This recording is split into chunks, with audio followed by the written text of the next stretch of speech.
السلام علیکم ورحمۃ اللہ وبرکاتہ۔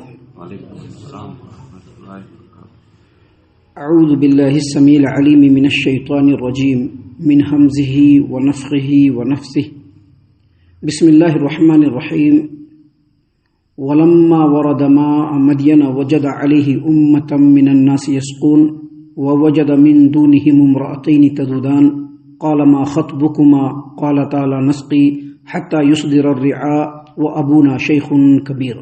فسقى لهما ثم تولى إلى الظل قال رب إني لما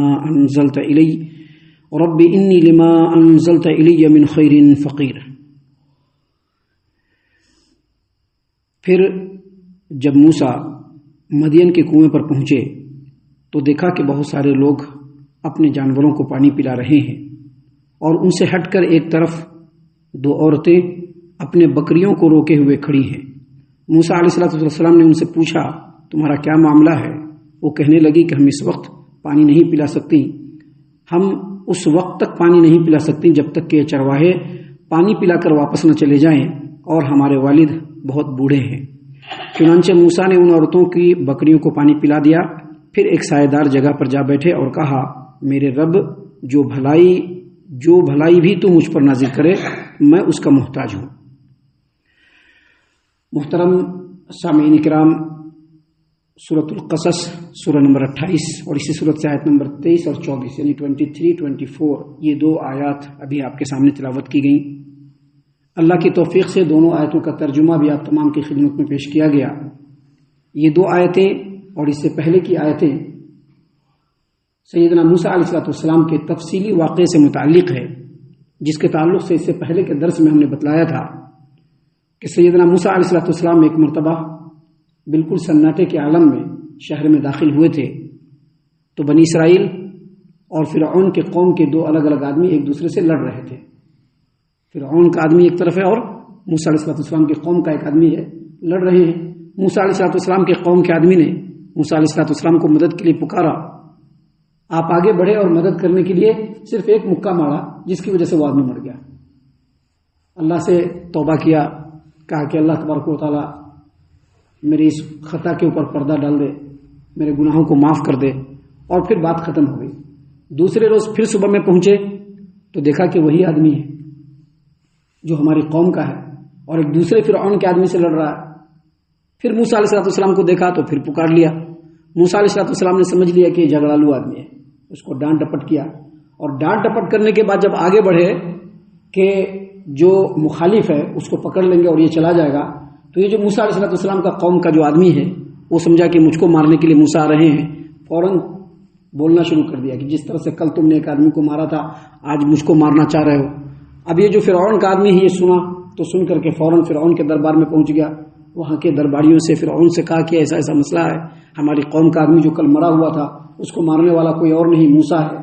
جب یہ بات آئی تو سرداروں نے وزیروں نے مل کر کے مشورہ کیا اور ایک آرڈیننس جاری کیا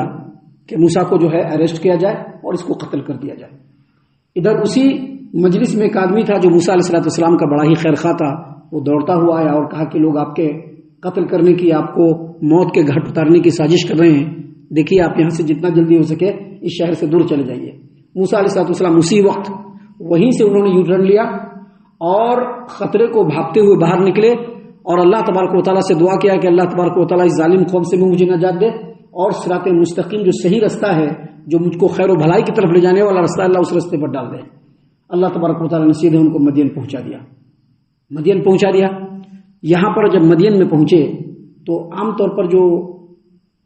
اب تو اس طرح کے علاقے آج بھی مل جائیں گے آپ کو، لیکن شہروں میں تو ایسا نہیں ہوتا ہے، لیکن آج بھی دیکھیں گے کہ جب گاؤں کے اندر آدمی انٹر کرتا ہے تو پانی پینے یا پلانے کی ایک جگہ ہوتی ہے جہاں پر یا تو چاپا کل لگا ہوتا ہے یا وہاں پر کوئی پنگھٹ ہوتا ہے جس پر لوگ آ کر کے پانی جو ہے بھرتے ہیں، اب خود بھی پیتے ہیں، جانوروں کو پلاتے ہیں۔ ایسے ہی پانی پینے کے مقام پر موسیٰ علیہ السلام پہنچے۔ اللہ تبارک و تعالیٰ نے یہاں پر بیان فرمایا ولما ورد ماء مدین، ولما ورد ماء مدین، ماء مدین مطلب ہے مدین کا پانی، مطلب کیا؟ مدین کے شہر کے لوگوں کے پانی پینے کی جو جگہ تھی وہاں پر جب موسیٰ علیہ السلام وارد ہوئے تو وجد علیہ امۃ من الناس یسقون، تو وہاں پر لوگوں کا ایک جمع غفیر دیکھا، ایک بہت بڑا بھیڑ دیکھا، لوگوں کی بھیڑ لگی ہوئی ہے، اور تفسیر میں ہے کہ 2 آدمی جو ہے سارے جو ہے چرواہے ہیں، سب کے ساتھ بکریاں ہیں، وہاں پر جو پانی پینے کی جگہ ہے، جو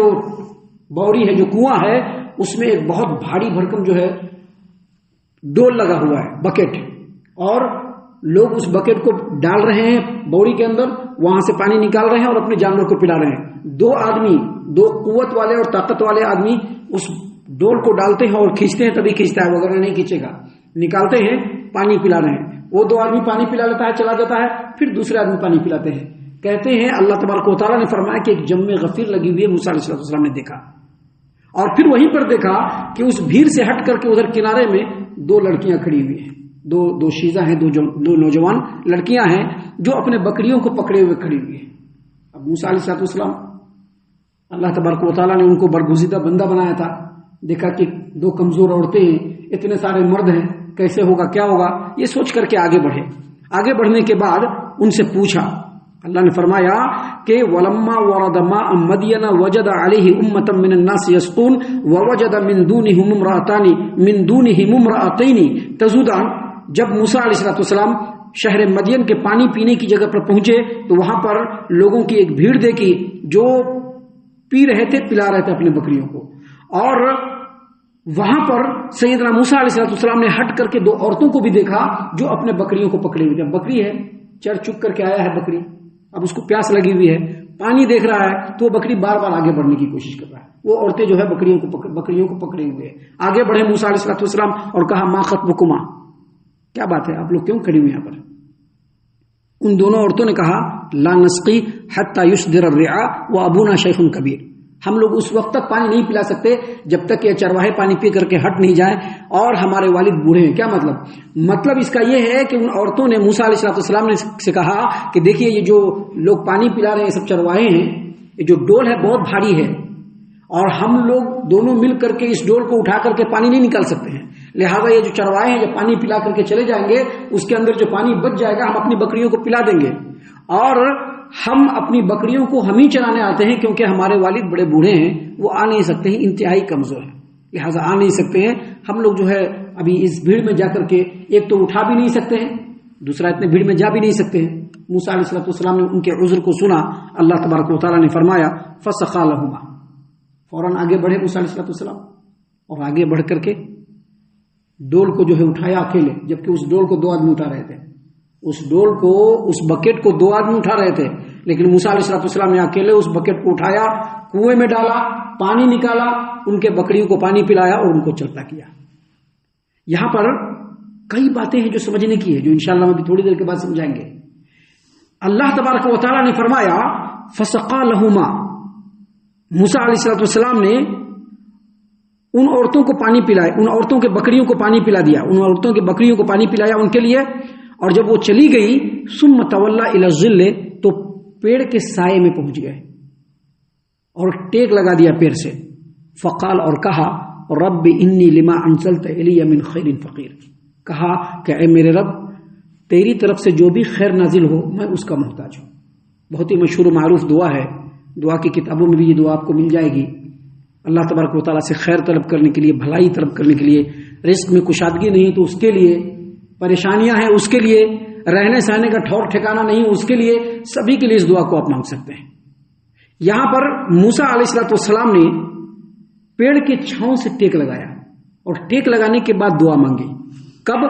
جب وہ عورتیں چلی گئی۔ یہاں پر سب سے پہلے سے یہ سمجھ لینا چاہیے کہ موسیٰ علیہ السلام 8 دن کا سفر طے کر کے آئے تھے۔ سوچئے کہ 8 دن لگاتار چلتے ہوئے جب آدمی کہیں پہنچتا ہے تو سوچئے کتنا تھکا ماندہ ہوگا، تھکن سے بالکل چور اور بھوک سے بالکل بےتاب تھے موسیٰ علیہ السلام، تھکن سے چور بھی ہیں، بھوک سے بےتاب بھی ہیں۔ اس کے باوجود موسیٰ علیہ السلام نے ان لڑکیوں کو نہیں کہا کہ تم لوگ یہاں کے رہنے والی ہو، ذرا دیکھو کچھ کھانے پینے کا انتظام ہو جائے، کچھ رہنے سہنے کا نہیں کہا۔ کیوں؟ کیونکہ ایک انسان کے اندر سب سے پہلے جو چیز ہونی چاہیے وہ خودداری، وہ جو خودداری ہوتی ہے وہی انسان کو سر بلندی تک لے جاتی ہے۔ جب انسان کے اندر خودداری نہیں ہوگی، لوگوں سے مانگتا پھرے گا، ادھر ادھر کرتا پھرے گا، لوگوں کی ٹٹے اٹھاتا پھرے گا، اس آدمی کو کبھی بھی اللہ تبارک و تعالیٰ فلاحیت نہیں دے سکتا ہے۔ ایک آدمی کو ہمیشہ سب سے پہلے خوددار ہونا چاہیے، جیسا کہ سیدنا موسیٰ علیہ السلام نے خودداری دکھائی۔ دوسری بات، اگر کسی کی معاونت کرنی ہے، اگر کسی کا سپورٹ کرنا ہے،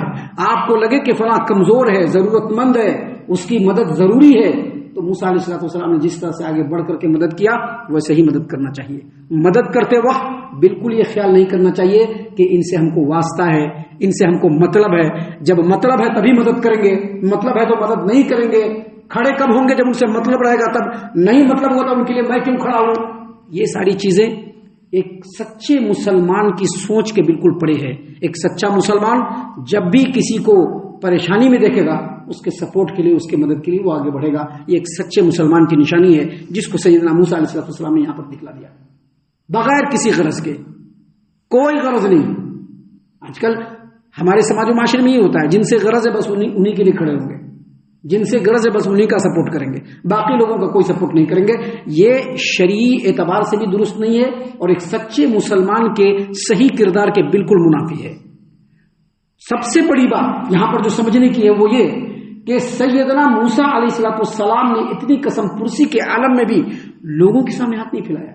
بلکہ ڈائریکٹ اللہ تبارک و تعالیٰ سے مانگا، ڈائریکٹ اللہ تبارک و تعالیٰ سے مانگا۔ اور کیا کہا؟ رب انی لما انزلت الی من خیر فقیر، اے میرے رب جو بھی خیر تیری طرف سے نازل ہو میں اس کا محتاج ہوں۔ یہ اس بات کو درشاتا ہے کہ ایک سچے مسلمان کے دل میں ہمیشہ توحید بالکل پیوست ہوتا ہے، بالکل گھسا ہوا ہوتا ہے، اور وہ توحید سے ہٹ کر کے کبھی بھی کوئی کمپرمائز نہیں کر سکتا۔ یہی چیز سیدنا موسیٰ علیہ السلام نے کیا کہ کسی کے سامنے ہاتھ پھیلانے کے بجائے ڈائریکٹ اللہ تبارک و تعالیٰ کے سامنے ہاتھ پھیلایا۔ یہ دعا جب موسیٰ علیہ السلام نے مانگی، ہم آگے بتلائیں گے آپ کو،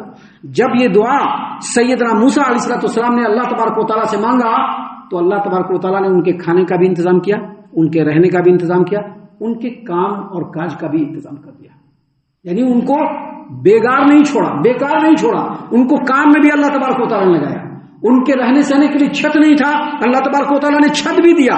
اور ان کے کھانے پینے کے لیے روٹی نہیں تھی، اللہ تعالیٰ نے اس کا بھی بندوبست کروایا۔ اسی دعا کو قبول کرنے کے بعد، جس کو انشاءاللہ ہم آگے درس میں آپ کے سامنے پیش کریں گے، ابھی آگے اور بھی باتیں ہیں جو انشاءاللہ کل اور کل کے بعد کے دروس میں ہم آپ کے سامنے پیش کرنے والے ہیں۔ ہم اللہ سے دعا کرتے ہیں کہ اللہ تعالیٰ ہم تمام کو ان تمام باتوں کے اوپر خوب غور و فکر اور تدبر کرنے کے ساتھ ساتھ ان باتوں پر عمل کرنے کی بھی توفیق عنایت فرمائے، آمین۔ اللہ تعالیٰ ہم تمام کو صحیح معنوں میں پکا سچا مومن مسلمان بنائے، اللہ اور اس کے رسول صلی اللہ علیہ وسلم کی اطاعت و فرما برداری کرنے والا بنائے، صحابہ کرام رضی اللہ عنہم کے طریقے پر چلنے والا بنائے،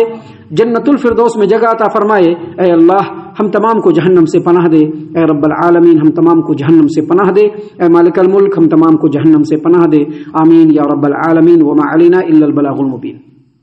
تبارك الذي نزل الفرقان على عبده ليكون للعالمين نذيرا